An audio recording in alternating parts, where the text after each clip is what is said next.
Alors que la Coupe du monde de rugby débute le 8 septembre prochain, la compétition est entachée par un scandale, la sélection de Bastien Chalureau, condamné en 2020 pour des violences à caractère raciste. Le joueur du 15 de France a pris la parole ce soir face aux journalistes et a craqué en pleine conférence de presse. La polémique née de la sélection vendredi de Bastien Chalureau en équipe de France pour le mondial de rugby ne faiblit pas, à tel point que le deuxième ligne de Montpellier a pris la parole ce lundi 4 septembre 2023 en fin de journée. Le rugbyman a été condamné en 2020 par le tribunal correctionnel de Toulouse à 6 mois de prison avec sursis pour des faits de violence avec la circonstance que ces derniers ont été commis en raison de la race ou de l'ethnie de la victime. Il a fait appel de ce jugement. Lors de la conférence de presse, le rugbyman de 31 ans a répondu à toutes les questions des journalistes, répétant à plusieurs reprises ne pas être raciste. À la question de savoir s'il avait songé à quitter le groupe, Bastien Chalureau a prôné l'unité du collectif dans lequel il évolue depuis plusieurs années. On a discuté avec le staff de l'équipe de France, il le savait depuis le début.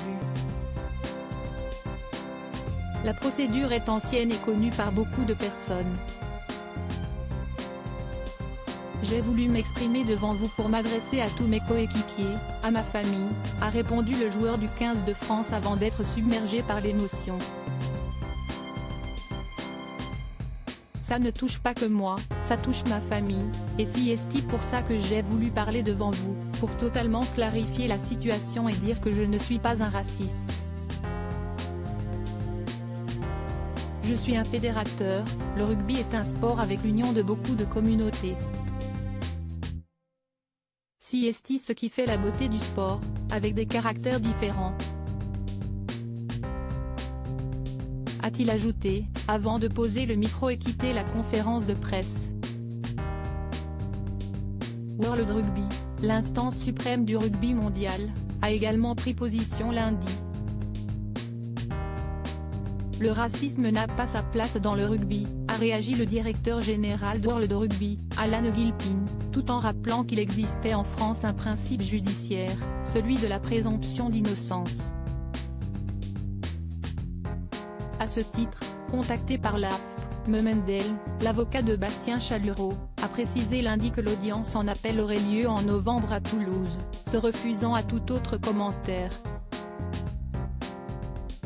La ministre des Sports Amélie Oudéa-Castéra avait estimé dimanche que dans l'attente de la décision de justice définitive, chacun doit laisser la justice faire sereinement son travail, dans le respect de la présomption d'innocence. Exemplaire avec le 15 de France, la ministre a pu s'entretenir avec Florian Grill, président de la Fédération française de rugby, et avec Raphaël Ibanez, manager général des Bleus, qui lui a confirmé qu'un échange avait pu avoir lieu sur le sujet entre Bastien Chalureau et le staff du 15 de France, ajouté un communiqué du ministère transmis à l'AFP. La ministre a pu s'assurer à cette occasion que le joueur, qui a fait appel de sa condamnation en première instance, maintient sa version des faits et nie toujours formellement avoir tenu des propos racistes, raison pour laquelle il a procédé à cet appel. Interrogé en conférence de presse dimanche, le capitaine des Bleus Antoine Dupont a affirmé que le groupe n'était pas affecté par la polémique et que Bastien Chalureau avait toujours eu une attitude exemplaire, sur et en dehors du terrain. Les faits remontent à fin janvier 2020. Bastien Chalureau est accusé par 2 anciens joueurs de rugby de les avoir agressés après une soirée à Toulouse. On allait descendre dans le parking Jean Jaurès. J'ai entendu une personne qui criait plus ça va les bougnoules, plus je me suis retourné et j'ai aperçu un gars costaud.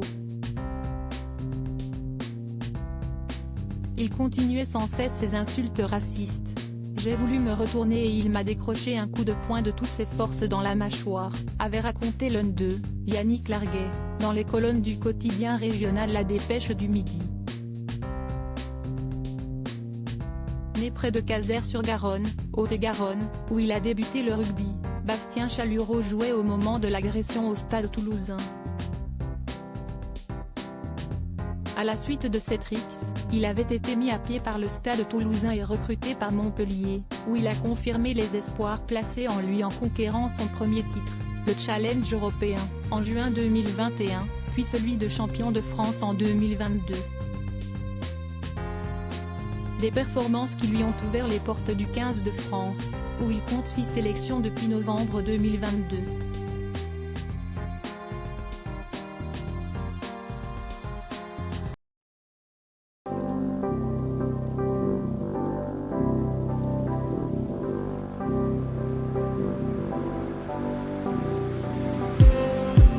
Just need